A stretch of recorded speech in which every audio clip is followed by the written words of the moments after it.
cooking, New Ulm. Thanks for tuning in. We're excited with the response we have received over the past 2 weeks. The Heart of New Ulm is working to reduce and eventually eliminate heart attacks in the 56073 zip code. Today we have a great recipe on tap. Holly will be in with her Fit in 5, and Betsy will be updating on what you can do to become part of the Heart of New Ulm. Our guest chef today is a personal friend of mine, Mimi Hendel. Mimi is one of the head cooks at the New Ulm Medical Center, and I can tell you from experience, her food is great. Mimi, welcome to the show. Thanks, Becca. Yeah. So you have a great recipe today. It is stuffed chicken breast with Fontina and Arugula. I gotta say, I was a little intimidated by this recipe to begin with. These aren't normally ingredients that I would use in my cooking. So tell me a little bit about why you chose this and how you're gonna make it simple for me to make it. Well, I chose Fontina and Arugula stuffed chicken breast because of the unusual ingredients. The Fontina cheese is something maybe you can't find in town, but you can certainly substitute in a milder cheese or a different type of cheese. Arugula is available in town. You just have to talk to the produce people about ordering that for you. Plus, arugula is it's a lettuce, a type of salad green, so you can certainly grow it in your garden this summer. Well, that's great. You know, Fontina is a little bit more difficult to find, so what would be some substitute cheeses that we could use? What are your suggestions, Mimi? Well, I would certainly recommend a Swiss cheese or a Gruyere cheese, which you want to have that nutty flavor that Fontina has. And it does. It's difficult to replace. It's a great tasting cheese. Now, the arugula, too, is going to have a little bit of a stronger flavor. It's important to keep that into this recipe. So when making modifications, that's one of the ingredients you're not going to want to skip. All right, well, take us through some of the other ingredients that you'll be using and what we can expect from your recipe today. Well, we're going to make, first we're going to start off by making a breadcrumb topping. And I use, here's my panko. Oops. I use a panko breadcrumb. Now, panko breadcrumb is different than maybe a Progresso breadcrumb. It's a little bigger pieces and they're very crispy. So they provide a nice crunch to whether you're coating chicken or making onion rings or coating fish.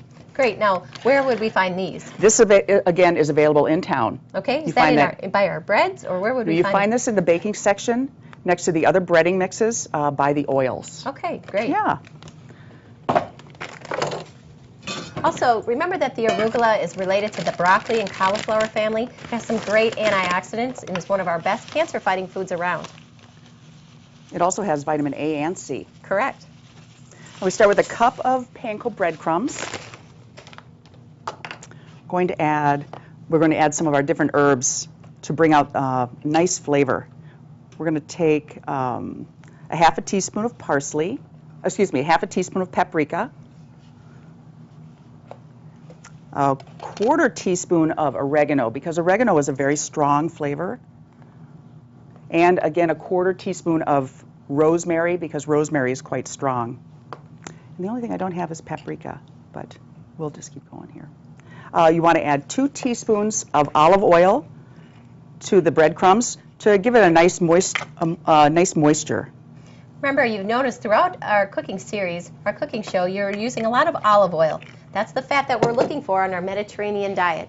It's going to help bring up your good cholesterol, those HDLs, and bring down the bad, the LDLs. Your overall cholesterol ratio is going to thank you for using the olive oil. Just give this a little toss. Kind of mix that oil into the panko crumbs. Wow, that's giving off a pretty good smell. Yeah, you notice we're not using any salt or pepper. Great. Because we've substituted these herbs for our salt and pepper. And the cheese naturally has some salt in it, so that will give the dish a little bit of salt. So in most of our breadings, is that something that we can do? Can we usually substitute our herbs and spices for salt? Yes, I think very easily. Great. And there's so many different herbs available. You just have to pick your own and make your own little flavor blend. That's right. Okay, now we're going to take our chicken breast. I've done a couple of these already, but I wanted to demonstrate how to butterfly open your chicken breast. So you want to take a nice sharp knife, cut horizontally into the chicken breast, and spread it open. Perfect. And we'll do the second one too. Remember, our chicken is fulfilling the role of our lean protein. We recommend chicken or fish 1 to 2 times per week. So this is a perfect meal to include for your family. And this particular recipe suggests that you pound the chicken to a an even half-inch thickness, and that'll help with even cooking in the oven. And I just take my rolling pin, very lightly pound it. That takes care of the problem there. Okay, now we want to add a little bit of garlic. Again, we have our garlic press. This is a really quick way to mince up some garlic. So we're going to press out this garlic. Cut it off here. So that was 2 cloves of garlic, and I'll just take a little bit of that on my knife and spread it onto the chicken breast. That's about all the garlic flavor you'll need in there. And that's it, huh? Just That's that little it, bit that will little take care of bit. the flavor. Oh, yeah. These are the 2.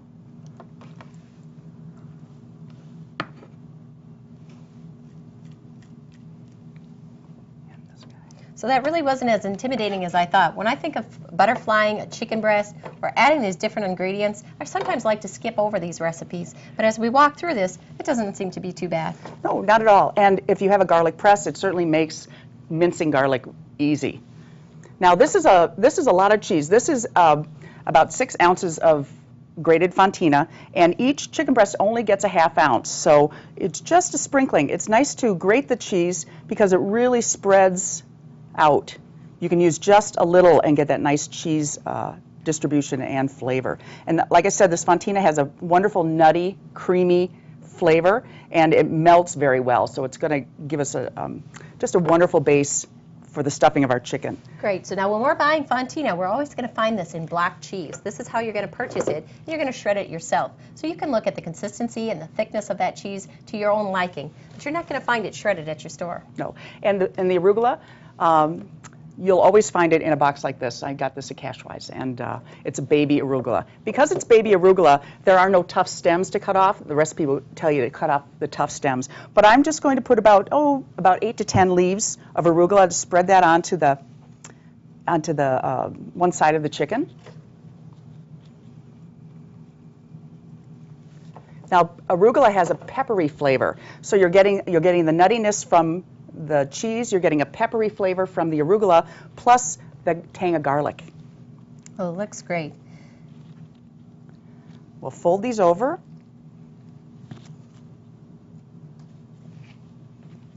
Well, before Mimi starts off with the breading and finishing up this before going in the oven, let's check in with Holly and see what's new for Fit in 5.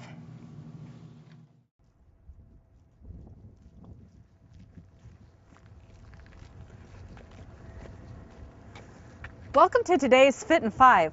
I have Steph Dietz here with me today, and Steph and I are going to show you how you can make great strides in your fitness goals through fitness walking. The weather's getting a lot nicer out, and most of us are ready to be outside and in the fresh air, and fitness walking is a great way to do that. There's a little bit of a difference in fitness walking as opposed to your average stroll or nature hike, in that fitness walking is designed to elevate your heart rate, to improve your heart and lung function, not to mention achieve any weight loss goals that you may have. Steph is going to show us some of the great technique used when you do your fitness walking. We're going to start first by looking at her posture. You're going to see that Steph is standing up nice and tall. Her abs and her back muscles are going to be engaged to help keep her standing upright. Her chest is lifted, and she's going to stay looking straight ahead. If we look at her arms, we're going to notice that her arms are going to be bent at her side at just about a 90-degree angle. Her hands are cupped just slightly. We don't really want to grip the hands because that's actually going to increase our blood pressure, and that's not what we're looking for. So when Steph walks, she's going to swing her hands forward and back rather than side to side, and she's going to pump her arms with her legs. If we look at Steph's feet, we're going to notice that she's walking heel to toe. She's going to push off on the toe with every stride, and her strides are going to be short and quick as opposed to very long. We want those short, quick strides because those strides help us increase our heart rate and get the blood pumping through the body and through the heart. When we talk about how hard we should be working when we're fitness walking, we want to think about our breathing. We want to be breathing deeply, yet not panting. So if we think of it in terms of being able to breathe out of our nose through out of our mouth, we want to have to breathe in and out through our mouth. That shows us that we're working at a nice pace for fitness walking. If we can still breathe in and out through our nose, then we need to probably pick up the pace just a little bit. One thing to add, we get a lot of questions about adding hand weights in when we walk. I don't usually recommend doing that Gripping the hand weights can actually increase your blood pressure, and it can provide undue strain on your joints. So we like to just have you use you. You are the best mode of walking and your best chance at success. So just make sure to increase that pace and those little strides as you go if needed. Just remember to always keep your strides short and increase your pace if necessary. As always, if you haven't been physically active for a while or you have a chronic health condition where you're under a doctor's care, remember to consult your physician before starting any type of exercise program. That's today's Fit in 5. Thanks, Steph, for joining us today. Back to you, Becca. Thanks, Holly. Thanks for keeping us active while our food is getting prepared here. All right, Mimi, so we're ready to start our breading. So why don't we go back over again what we're all putting on these chicken breasts? Okay, the breading consists of panko breadcrumbs. Then we added 1½ teaspoons of dry parsley, a ½ teaspoon of paprika, which would add a kind of a smoky flavor to the breading. We have a ½ teaspoon of thyme, a 1/4 teaspoon of oregano because it's a little stronger flavor, and a 1/4 teaspoon of dry rosemary, again, a strong flavor. Great. So now show us how we're going to do this. Well, let me put these, we'll prep the pan. Just take an olive oil spray is very nice because it stays along with the theme of olive oil. We put olive oil into our crumbs. Spray up your pan. Now, is it important to keep that sheet on there, or what's the purpose of having the sheet? This is a parchment paper sheet. You could actually bake right on there. I do like to put a little bit of oil on there. It keeps your pan clean. Great. Plus, food comes off there real easily, lifts Great. off real easily. So we're going to pick up our stuffed chicken breasts, and then we're going to top them with our flavored breadcrumbs.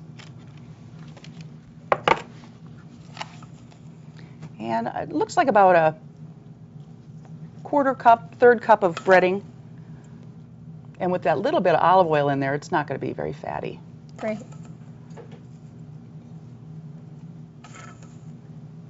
And I do like to just spray this one more time, just give a little spritz of spray to help with the browning. Good. Remember, these are no-calorie cooking sprays. They just help get those foods off of the pan, add a little browning to your foods. So you're not adding any calories, so it's something that you can easily incorporate into any recipe. Mm-hmm. All right, well, it looks like we're about ready to put these into the oven. While these are baking, why don't we check in with Betsy and see what's coming up for the Heart of New Ulm. Hi, my name is Betsy Pizer, and I'm a project manager with the Heart of New Ulm. Have you tried the recipes from the cooking show yet? Please let us know if you have any questions. Feel free to call us at 507-233-1945 or visit our website at www.heartofnewulm.org. Also, would you be interested in being a guest host on a future show? Please feel free to submit a heart healthy original recipe to Becca at Rebecca, REBECCA Fliszar, FLISZAR @Allina, ALLINA.com. We hope to see you on a show soon. This weekend we'll be at the home show with the New Ulm Medical Center. You'll have an opportunity to learn more about preventative services at the medical center, including ortho and advanced care planning. We hope to see you there. Also, we're looking for success stories. Next week on the show, we'll have a success story from someone who went through a screening, and there's more than 5,200 of you out there, and has made great changes to their life since then. They've taken physical fitness seriously, they've made modifications to their diet, and they're ready to show you what their secret to success was. We hope to see you then. All right, well, thanks, Betsy. Seems like there's plenty of opportunities to get involved with the Heart of New Ulm project. Okay, Mimi, it looks like we're ready to pull out our chicken. They're fully cooked. How long did we have those in the oven? These cook 12 to 15 minutes at 400 degrees. Great. And see how they brown so nicely, and the cheese, you can see a little bits of the cheese oozing out from the chicken. It'll be a lovely dinner for someone. And I like to pair this with some just lightly steamed asparagus and your favorite wild rice blend. An excellent substitution for the rice as well is our new couscous that many people tried at our Go Red event that the Heart of New Ulm sponsored. It's a great substitution. Both are very high in nutritional value, both high in fiber, and a great complement to this stuffed chicken breast with Fontina and Arugula. Thanks, Mimi. This looks like a great meal. It's full of high nutrients, very filling, and yet meets our heart-healthy guidelines. So we appreciate you coming in. Sure. I did want to mention one more thing. If you look at the proportions, you've got a much larger proportion of vegetable to your protein. Great. Great. And it looks great. Looks like a beautiful plate. Thanks. So that's our show for this week. Thanks for tuning in to What's Cooking New Ulm. Make sure you keep an eye on those grocery carts because I might be asking you what's cooking New Ulm.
Take a few minutes to talk about a little bit of the greens that we're going to find at our grocery store. Our grocers are great resources for finding different sources of nutrients that we might not incorporate into our regular diet. Mimi, I know we used arugula today, which is something that most people probably haven't tried. What other things can we expect to find at the grocery store that are going to be full of nutrients that most of us need to try putting in our cart? Well, you'd want to go into the produce section, of course, and along next to the organic section, you'll find some lovely greens, and you can get fresh kale, or mustard greens, dandelion greens, and these, the dandelion green and the mustard greens both have kind of a mustardy, peppery flavor. Good. So can those be substituted into a regular salad? Where could we expect to use those? Oh yeah, they're great. You know, we tend to use iceberg lettuce. I think most of us grew up on head lettuce. But you want to bring in some nutrients into your salad. So if you buy some of these darker greens, just shred them up or tear them and toss them in with your iceberg lettuce, and you've really added a bunch of vitamins to your salad. That's right. You know, our dark leafy greens are high in vitamin K and other nutrients that are great antioxidants and are cancer fighters. So if you want to jazz them up, flavor them up, try to find those different greens. Arugula, dandelion, those are great examples of high-flavored, low-used foods. So try to incorporate those into your salad, replace the iceberg, and live it up a little.